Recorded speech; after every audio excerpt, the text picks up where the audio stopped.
তোমাদের বাংলায় তিনটি গল্প রয়েছে, কে বাঁচায় কে বাঁচে, ভাত এবং ভারতবর্ষ। তোমরা জানো যে কে বাঁচায় কে বাঁচে গল্পটি তোমাদের পরীক্ষায় থাকবে না, তাহলে তোমাদের দুটি গল্প পড়তে হবে, ভারতবর্ষ এবং ভাত। আমি তোমাদেরকে ভাত যে গল্পটি রয়েছে সেখান থেকে এমসিকিউ, এসএকিউ এবং বড় প্রশ্নের সাজেশন দিয়েছি। তোমরা যদি সেটি না দেখে থাকো তাহলে তার আমি লিঙ্ক ডেসক্রিপশনে দিয়ে দেবো। তোমরা এই ভিডিওর মাধ্যমে ভারতবর্ষ গল্প থেকে যে সমস্ত এমসিকিউ এবং এসএকিউ প্রশ্ন, সাথে বড় প্রশ্ন তোমাদের 2022 সালে উচ্চ মাধ্যমিক বাংলা পরীক্ষায় আসার সম্ভাবনা যথেষ্টই রয়েছে, সেই প্রশ্ন ও উত্তরগুলি নিয়ে আমি এই ভিডিওর মাধ্যমে আলোচনা করছি। আর তোমাদেরকে বলে দিই, ভিডিওটি যদি ভালো লাগে তাহলে চ্যানেলটি অবশ্যই সাবস্ক্রাইব করে রাখবে, যাতে করে আমি যখনই কোনো নতুন ভিডিও আপলোড করি সবার আগে তোমাদের কাছে নোটিফিকেশন পৌঁছে যায়। প্রথম প্রশ্নটা রয়েছে, পিচের সড়ক বাঁক নিয়েছে যেখানে সেখানেই গড়ে উঠেছে একটি ছোট্ট বাজার। 2 নম্বর দাগে রয়েছে, কাঁচা রাস্তা ধরে সবুজ ঝোপের ফাঁকে এগিয়ে আসে কোনো যুবক যুবতী তাদের পোশাক তৈরির যে কারখানায়, তা হলো আহমেদাবাদের কারখানায়। পরের যে প্রশ্নটি আছে, বাজারে চায়ের দোকান ছিল 3টি, বৃষ্টির সঙ্গে বাতাস জোরালো হলে বলা হয় ফাঁপি। এবং 5 নম্বর দাগে রয়েছে, চাষাভুষো মানুষ চায়ের দোকানে আড্ডা দিতে দিতে প্রতীক্ষা করেছিল রোদ ঝলমলে একটা দিনের। 6 নম্বর দাগে রয়েছে, থুরথুরে ভিখিরি বুড়ির গায়ে জড়ানো ছিল চিটচিটে তুলোর কম্বল। এবং পরে যেটি রয়েছে 7 নম্বর দাগে, খুবই গুরুত্বপূর্ণ প্রশ্ন, মঙ্গলে বাদলা লাগলে তা থাকবে 5 দিন। বিজ্ঞ চৌকিদারের পরামর্শ মানা হলো। চৌকিদার কি পরামর্শ দিয়েছিল? বুড়িকে নদীতে ফেলে আসতে। 9 নম্বর দাগে রয়েছে, নির্ঘাত মরে গেছে বুড়িটা, একথা বলেছিল চাওলা জগা। সবাই আবিষ্কার করলো, সবাই কি আবিষ্কার করলো? বটতলায় বুড়ির নিঃসার দেহ। 11 নম্বর দাগে রয়েছে, হঠাৎ বিকেলে এক অদ্ভুত দৃশ্য দেখা গেল। দৃশ্যটি হলো মুসলমান পাড়ার লোকেরা বুড়ির মৃতদেহ নিয়ে আসছে। পরের যে প্রশ্নটি রয়েছে, ফজরের নামাজ বলতে বোঝায় ভোরের নামাজকে, খুবই গুরুত্বপূর্ণ প্রশ্ন। এবং 13 নম্বর দাগে রয়েছে, বুড়িকে হরিবোল বলতে স্পষ্ট শুনেছেন নুকড়ি নাপিত। 14 নম্বর দাগে রয়েছে, করিম ফরাজি একদা ছিল পেশাদার লাঠিয়াল। আমিও তো মোল্লার সঙ্গে একই বাসে আজ শহরে গিয়েছিলাম। কে শহরে গিয়েছিল? ভট্টাচার্য মশাই। 16 নম্বর দাগে রয়েছে, ভারতবর্ষ গল্পের সময়কাল হচ্ছে শীতকাল। পরের যে প্রশ্নটি রয়েছে, শনিতে বাদলা লাগলে কতদিন থাকবে? 7 দিন।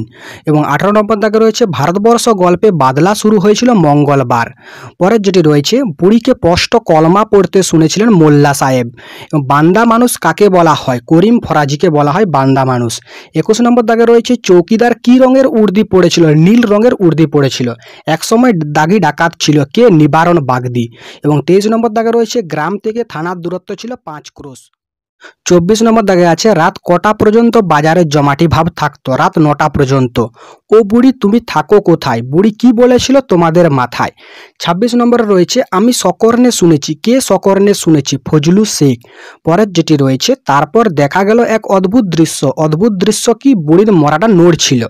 28 নম্বরে যে প্রশ্নটা রয়েছে, কতক্ষণ সে এই মারমুখী জনতাকে ঠেকিয়ে রাখতে পারত? কে জানে? সে কে? এখানে সে হলো চৌকিদার।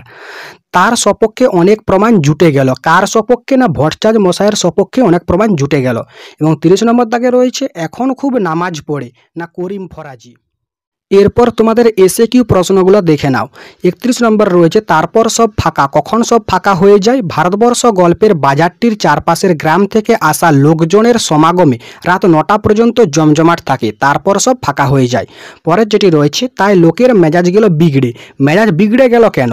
মাঠের ধান কাটার পূর্বেই ফাঁপির মতো প্রাকৃতিক দুর্যোগে ধানের ক্ষতি হওয়ার আশঙ্কায় গ্রামের লোকের মেজাজ বিগড়ে গিয়েছিল।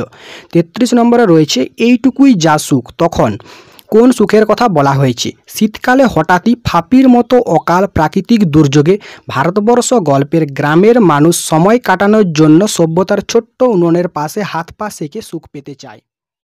34 নম্বর দাগে আছে, তাই ধারের অঙ্ক বেড়ে চলে। ধারের অঙ্ক বেড়ে চলার কারণ কি? চা বিক্রেতার দোকানে প্রাসঙ্গিক অপ্রাসঙ্গিক তর্ক বিতর্কের মধ্যেই বিক্রি বাটা বাড়তে থাকে।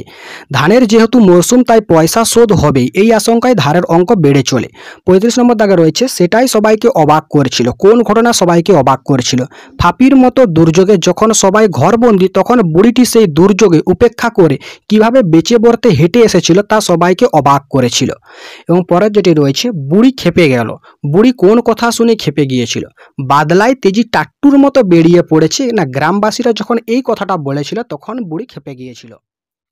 37 নম্বরে রয়েছে বোঝা গেল বুড়ির এই অভিজ্ঞতা প্রচুর আছে। কোন অভিজ্ঞতার কথা বলা হয়েছে? ভারতবর্ষ গল্পে বুড়িটি বটতলার গুড়ির কাছের খোঁদলে পিঠ ঠেকিয়ে পা ছড়িয়ে বসে পড়ে। বোঝা যায় বুড়ির গাছতলায় আশ্রয় নেওয়ার প্রচুর অভিজ্ঞতা আছে। পরের প্রশ্নটি আছে, আর সবাই আবিষ্কার করলো। সবাই কি আবিষ্কার করলো? পৌষে বাদলা থেমে যাওয়ার দিন সবাই আবিষ্কার করেছিল যে বটতলার গুড়ির খোঁদলে পিঠ রেখে চিত হয়ে বুড়ি নিঃসার অবস্থায় পড়ে রয়েছে।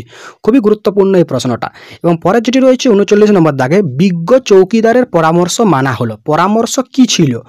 ফাঁপিতে মৃত ভিখিরি বৃদ্ধাটিকে নদীতে ফেলে দিয়ে আসার পরামর্শ দিয়েছিল বিজ্ঞ চৌকিদার। 40 নম্বর দাগে আছে, হঠাৎ বিকেলে এক অদ্ভুত দৃশ্য দেখা গেল। দৃশ্যটি কি ছিল?